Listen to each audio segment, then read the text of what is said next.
Hi everyone. Today, we will be discussing verbs in English. Excuse me, ma'am. What is a verb? Good question, Scott. A verb is an action word. Thanks, ma'am. You're welcome, Scott. Verbs play an important role in the English grammar.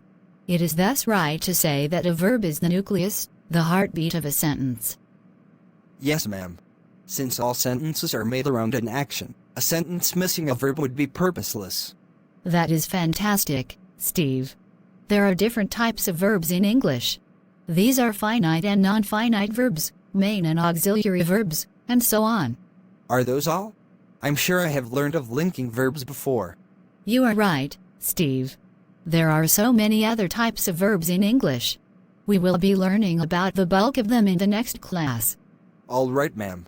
Thanks a lot. Hi, Scott. How did it go today? It went absolutely well, Rick. Hope you feel better now. I guess I'm better now. So, what did you learn during the English class? Well, we spoke about verbs.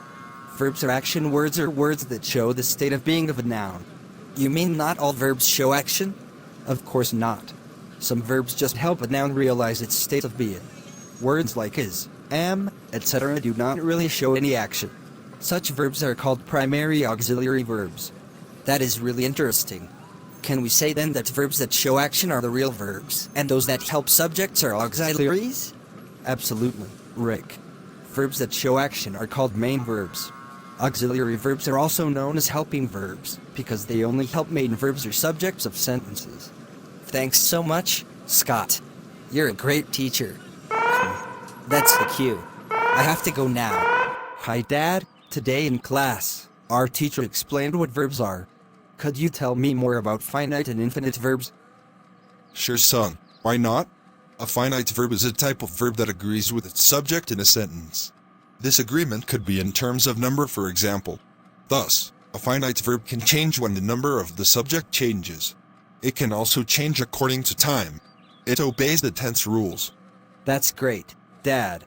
Can you give me specific examples? Definitely. Consider this sentence. He wants to go home. There are two verbs in that sentence, wants and go. Wants is a finite verb in that sentence, because it will change if, for example, the number of the subject is increased. Thus, the sentence could become they want to go home. Notice that the verb wants has changed but go remains the same. So go is not a finite verb in the sentence but wants is? Exactly. You're such an intelligent boy. Verbs that do not change are called infinitives. Thanks so much, Dad. It's much clearer now. You're welcome, son.